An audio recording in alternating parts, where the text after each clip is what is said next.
and she couldn't get those grades right. And I was taking her every pay period, and I was spending $356 exactly every pay period on buying her clothing. And so, because she came out of a bad situation, and I was just trying to bring her up so that she could be like other kids. I'm spending every 2 weeks, I'm spending $356 on her to make sure she had the right clothing, underclothing, her hair was done, all this type of stuff. She couldn't get her life together to save herself. You know what I did? I took all those clothes and I put them in a bag. I took them to a neighbor's house and told the neighbor to put those clothes in the closet. I took her to the Salvation Army store, bought her some sweatpants and t-shirts. I said, now when you decide you want to go back to wearing all of this nice stuff, this jewelry, I cut some braids out. I had just paid $180 for. I cut some braids out. She thought I had went absolute crazy, but I had to out crazy her. Somebody say out crazy. Out crazy. Y'all might be able to use it on your spouse. You have to out crazy. You have to out crazy people sometimes. I'm telling y'all how to deal with these teenagers. That's right. All right, let me get back in this word before I get beat up. Okay. So anyway, it says, and let's pick back up with verse, is it 15? It says, and Samuel lay until the morning and opened the doors of the house of the Lord. And Samuel feared to show Eli this vision. Then Eli called Samuel and said, Samuel, my son? And he answered, here am I. And he said, what is the thing that the Lord has said unto thee? I pray thee, hide it not from me. God do so to thee, and more also, if thou hide anything from me, of all the things that he said unto thee. And Samuel told him every whit, and he hid nothing from him. And he said, it is the Lord, let him do what seemeth him good. And Samuel grew, and the Lord was with him, and did let none of his words fall to the ground. And Israel, from Dan even to Beersheba, knew that Samuel was established to be a prophet of the Lord. And the Lord appeared again in Shiloh, for the Lord revealed himself to Samuel in Shiloh by the word of the Lord. So, Samuel was young. He didn't have a chance to have a relationship with his mother. Some of us, our parents, their only job was to be the vehicle to get us here in the earth. Okay? And I want you to listen very carefully to what I'm saying. Some of us, we have parents that they love us. You know, it may not be like a TV love, like we want to see that perfect love, but in their own way, they love us. And some of them, they just kind of get messed up when they're kids, like I was saying earlier. And they don't know how to demonstrate love to you like you would like to have it. But resolve in your heart today that your parents, they do love you. Just know that their only job, some of them, was just to get you here. God will send other people to mother and to father you, to provide for you, and to be there for you. Samuel's mom asked for him. She asked for him. But then she wasn't able to keep him. She had to give him over to God. Some of y'all have been asked for. Some of y'all, your parents just wanted somebody to love and to love them back. That was their only mission and concern in life. And then they got you and they don't really know what to do with you. Oh. That's the truth. Don't hold it to their heart. They love you. And they own crazy, dysfunctional, messed up, oh my God, why did you send me to these people kind of way. They messed up, but they love you. Some of you, your parents have passed. Some of you, your fathers have abandoned you. But don't spend the rest of your life being angry with your father for leaving you. He did you a favor. Because deep down, the first two laws of nature is self-preservation and preservation of the young.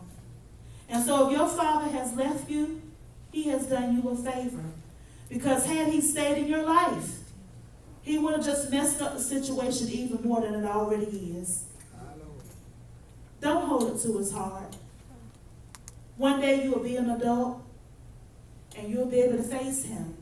Or if your mom's strung out on drugs, whatever, you'll be able to face her. You'll be able to say it wasn't right. But it's okay. I turned out fine. Thank you. Yes, praise God. They're the only two people that could have come together to have you and you be the exact same person that you are. God needed those two DNA pools to come together. And he has a purpose for you. I tell people all the time, I have a lawsuit out against the Stork. He dropped me off with the wrong family. He was supposed to drop me off with Mr. Paul Shirley and them, but he dropped me off with Bonnie and Junior.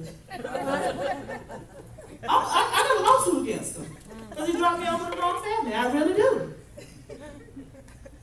My God, sometimes they were Ike and Tina, and when they were Ike and Tina, it was Bobby and Whitney. I'm serious. They were crazy. And I was just like, God, why? But I realized that those two sets of DNA are the only two sets of DNA that could have come together and got me here. Listen now, she done been her man. He got all the glory. She done been I thank God. It wasn't the easiest thing in the world growing up in that household. My Lord. Yes, baby, that's right. My uncle co-signing back there, my Lord. That's right. But I thank God that it did not kill me and that I'm here and that I'm saved and that I'm able to stand up. Everything I went through for a time such as this. That's right, baby. And I'm not saying anything to you that I have not done myself. I had to learn to forgive. My Lord. My father was just as crazy as they come. God rest his soul. He was crazy. My Lord. Have mercy. Glory. Abusive, all of these types of things. Yes. But in the end, he had to call on me. Glory. Hallelujah, Jesus. Yes, he didn't want me to get an education. Tell it, darling. But the same brain that he was challenging was a brain that had to think for him in the end. Well, yes, you did. Hallelujah. Been kicked. Yes, Lord. Thank you, Lord. But the same one that was kicked was the one that had to walk out steps for him in the end. Yes, Hallelujah. That was my purpose in his life. Yes, Yes. Jesus. And before he left here, he looked at me and he apologized. My Lord. And he realized, he said, Nikki, that's my nickname. He said, Nikki, I don't want to go, but I know I got to go, and I just want you to know that I'm sorry. And I'm so proud of you. Thank you, Jesus. Yes, Lord. And if I could take back everything that I had done, I would. My Lord. But I didn't know the way myself. Right. Jesus. And 2 weeks later, he was gone. Well, But I thank God that I had gotten saved. Yes. And that I was able to humble myself yes, and Lord. to be there for him. Yes. And so I'm saying to you, you have a purpose in life. You're not too young to carry out your purpose. God can use you right here, right now. In your community, amongst your friends, even with your parents. You don't have to argue. You shouldn't be arguing with them anyway. There you go. Amen. Go and pray. You have an advocate with the Father. That's right. Jesus told us, he said, hey, if you offend one of these little ones, it'd be better for you if you put a millstone around your neck and jump in the sea. Y'all got an advocate with the Father. That's right. Precious. That's right. Precious. That's right. Precious. You're precious in his sight. Yes, Lord. And you are a heritage. You are a legacy. You are the image of hundreds upon hundreds of sets of DNA. You're the best DNA that all of these hundreds of people had to contribute to the earth. Well,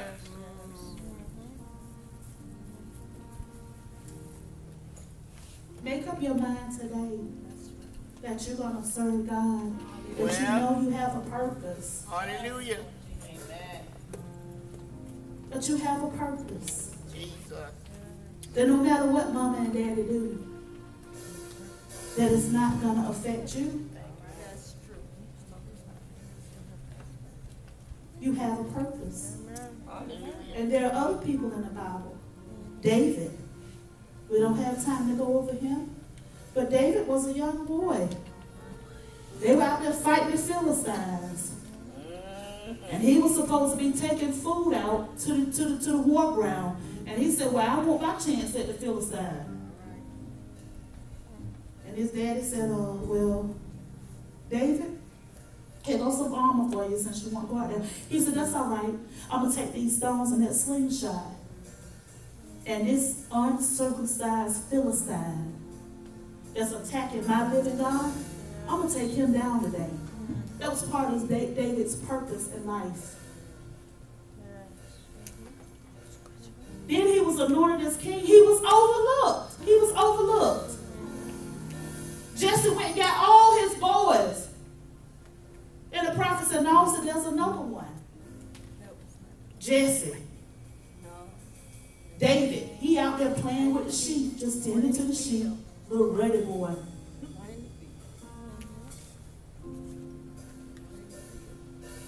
You have a purpose. Even if you out there playing with the sheep. Even if somebody told you, you ain't never going to be nothing. You just like your daddy. You just like your mama. You can make it because you have a purpose. Amen.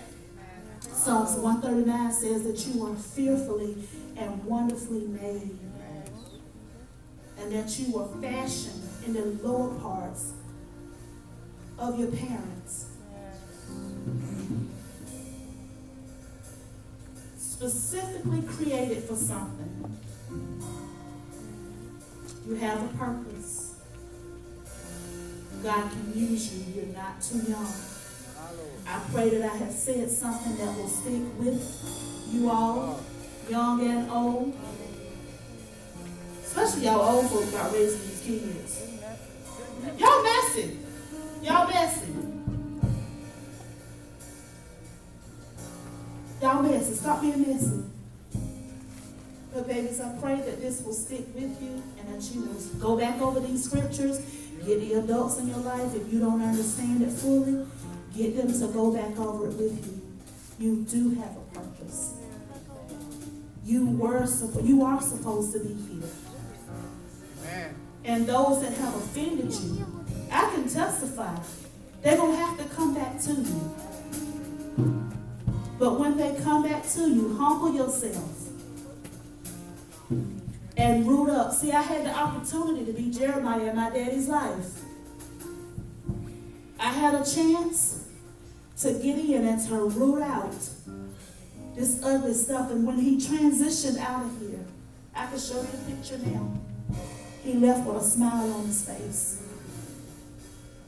It's unbelievable because his face was so contorted. But he left with a smile on his face, and I knew within my heart that he had the peace that I prayed and I asked God for. Hello. 6 months earlier, I was standing there talking to him. He was in the hospital. And he began to convulse and do like this, like somebody was snatching him. God don't snatch you when he comes for you. And I know he was going to end up in hell. And I began to cry out right there and said, God, not like this. Give him a chance to get peace in his soul and to make things right with you. And God answered my prayer because I prayed as a child, not as an adult. I prayed as a child. And God gave him 6 more months. And And he began to confess things and tell me things that I've never said to anybody. And in his death, I understand him better. He died when I was 32 years old. I understand him better today than I did my entire life with him. Because he connected the dots. Man. I finally got to see why he was so ugly. He was hurt as a child. And hurt people. Don't hold it in your heart. You do have a purpose. God bless you. Praise God. Hallelujah. Hallelujah. Hallelujah.